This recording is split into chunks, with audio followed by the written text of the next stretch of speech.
fish. His name was CodEye.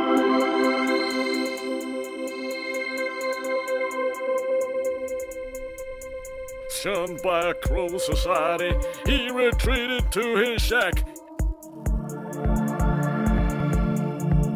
His one passion was to tell stories, but he had no stories.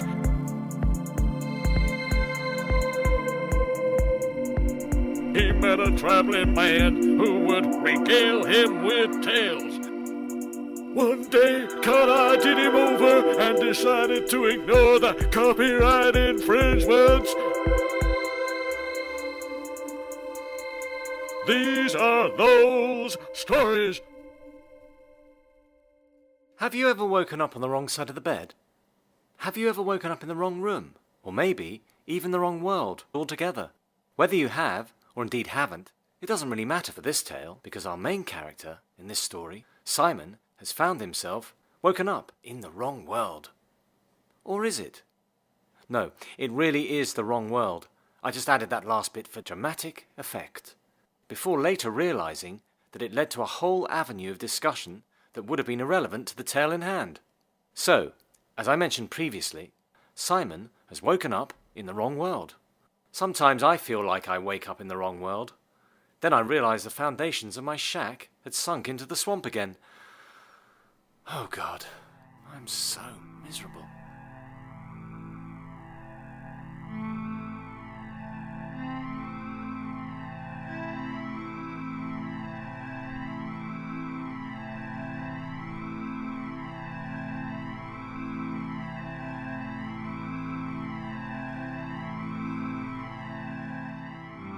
Simon had that dream. That dream where you feel like you're falling. You know the one. I had that dream once. It turned out I'd just fallen out of the bed. The sun was shining bright on this beautiful morning, and Simon's eyes casually opened before giving them a quick rub to wake himself up. He was only rewarded with the sheer brightness of the sun, blinding his vision. As Simon came around, he instantly realized that something was not right. Another quick rub of his eyes, and a swift slap to his cheeks, the cheeks on his face, before the more immature listeners get any other ideas. Yes, that means you. He gazed around and became aware that he was no longer in his bedroom. Simon got to his feet and scanned the surrounding area. He'd woken up in the middle of a dense forest. Simon? Startled, Simon looked around wearily, trying to figure out where that voice had come from. Simon! He spotted an unusual-looking tree, which happened to be lying down on the floor next to him. This time I'm sure it was an oak. Simon got down to his knees and examined the tree. On closer examination, he noticed a face carved into the wood. For some reason, Simon pressed his face up against the tree. The tree abruptly spoke up. What the hell are you doing, Simon? Who? Me? Who else do you see pressed up against my wooden texture, in the most awful disregard for personal space? Simon pulled his face away from the tree. Oh, sorry, your face looks so inviting. Yes, well, I am the face of the realm. That reminds me. Welcome to the realm, Simon. Simon rose to his feet and took a few paces back from the tree. He inspected himself to find he was dressed in a medieval-type coat and jacket. What am I doing here?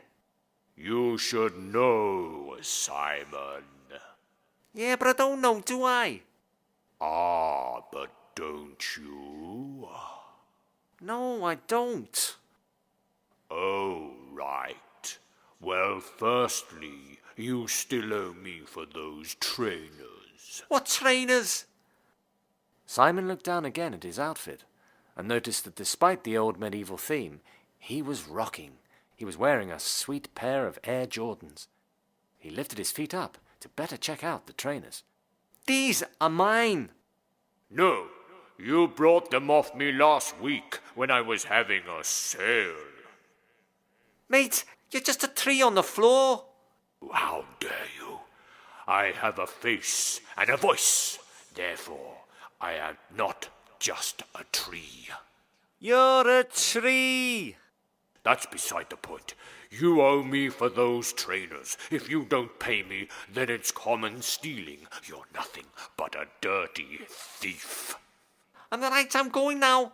I'm not arguing with no tree. Simon turned away and started to walk off into the forest. Oi! Get back here! Sling it! Right. You asked for this. Security! Simon walked further into the woods, where all of a sudden he was confronted by an awful creature. And when I say awful, I mean awful. I mean, not like when you look at your granny and she's got a moustache awful.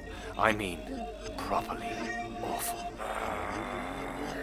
There in front of Simon, towering above him at 7 foot, was this creature, covered in all sorts of mess like moss and slime, wielding a large sword. This guy was bad news. Simon took one look at the creature, turned and ran back to the tree. Help! There's this monster in the woods. Yes, that's Revich. He's gonna mess you up, boy. Ha ha ha ha. Then you'll learn not to steal things from me. Okay, I'll pay you the money for the trainers. Simon reached into the pocket in his jacket to get some money, but both pockets were empty. No money. Tut tut. I guess Revich is gonna have to teach you a lesson then. Here, take the shoes then. I don't want those shoes now your horrible feet have been in them. I ain't pressing edit. Undo for you, boy. You better run. Simon saw Revich making his way towards him. He turned and fled further into the forest. Although the air-cushioned soles on his trainers helped Simon to run fast, Revich was already upon him. What followed was the most spectacular fight scene you'll ever see in your life. It's just a shame that this is an audio podcast and you won't be able to see it, so you'll just have to use your imagination. After 14 days and 14 nights, Revich finally got a critical hit, knocking Simon unconscious.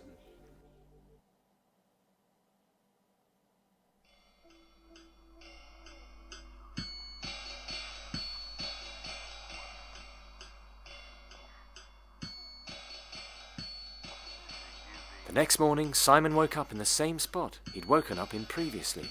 In the distance, he could hear someone chopping wood. As he looked over to where the sound was coming from, he saw Revich chopping down a tree.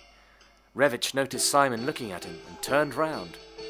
Oh, good morning. I bet you weren't expecting that twist, were you? No, Simon wasn't either. Simon rose to his feet, noticing that his jacket and coat were hanging up in the branches of a nearby tree. He collected his clothes and put them on. Revich called over. Would you like some breakfast? I'm just getting some firewood. Simon replied. No thanks. As he looked around at this scene, Simon couldn't quite put his finger on it, but he felt different. Like something about him had changed. To this day, I don't know the full story of what happened between Simon and Revich, but the rules of the realm are what happens in the realm stays in the realm. Revich wiped some sweat off his head and carried on getting some firewood. Simon looked over to the tree that he spoke to a couple of weeks ago. What's happened? I reckon you feel different inside, don't you? A little, yeah. That's because you've been turned into a man. You're a man now, Simon. What are we doing about these trainers? Oh, just keep them. Really? Yes. After what I saw happen in them, I don't want them. I'll just see you in court for the money you owe me. Court? I don't owe you no money for these trainers. It's not just for the shoes. It's emotional torture as well. What?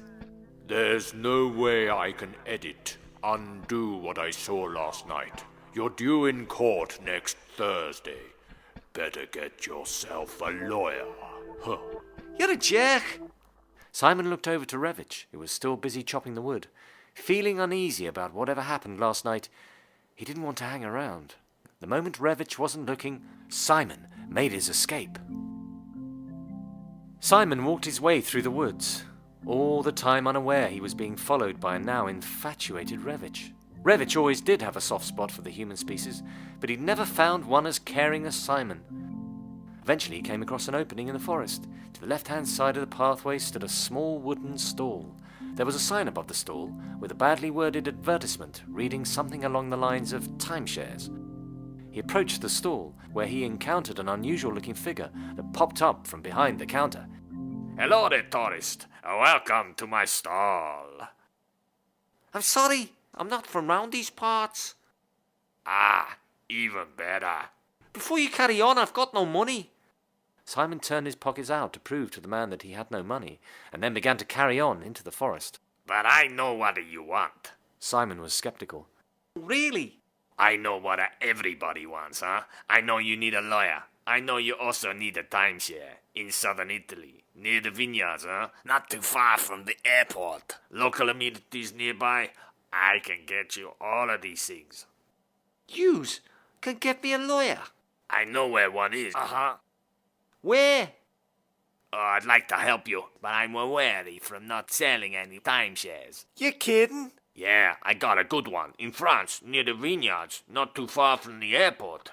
Air-conditioned, medium-sized swimming pool. Very good price, huh? But I told you I have no money. But that's fine.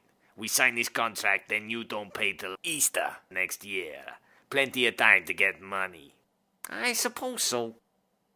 Simon, knowing this was the only way he'd find a lawyer, signed the contract that El Cucho handed to him. Great. Your time is the first week of August. I'll post you the details. The lawyer lives in the tower just behind you. Have a good day. El Cucho jumped back down behind his stall, leaving Simon alone in the woods. I don't really need to say that Simon felt the harsh sting of buyer's remorse straight away. He turned around to see the large stone tower looming above him.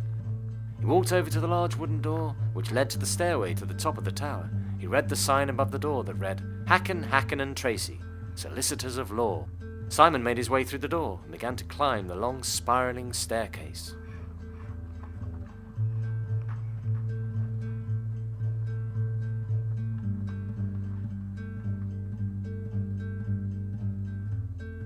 After 2 days of climbing, Simon finally reached the top of the tower, where he came face to face with John Hacken of Hacken and Tracy Solicitors, the finest lawyer in all of the realm, seconded only by Paul Tracy.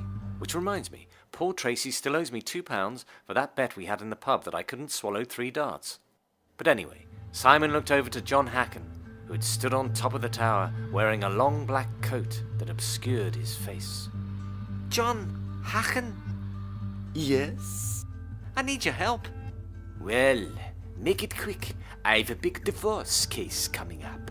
Okay, I'm being sued by a tree who claims I bought these trainers off him and I haven't paid for them, like. Is that it? Did you buy the trainers off him? No, they were a present off me nan. Oh, and he mentioned something about emotional torture.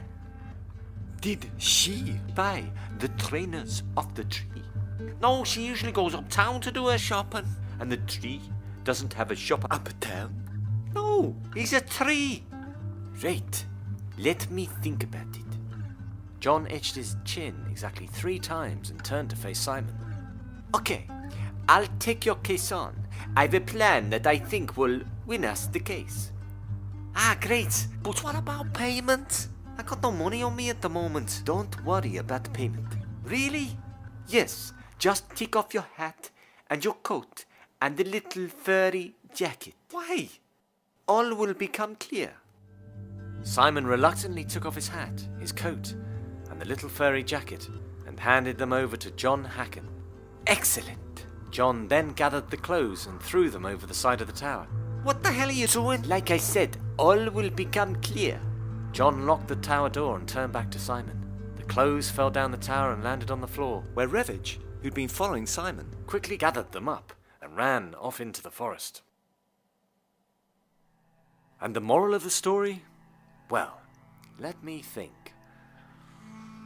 Always pay for trainers. Never buy timeshares from someone named El Cucho. Never wake up on the wrong side of the bed, or you might find yourself in the realm as well.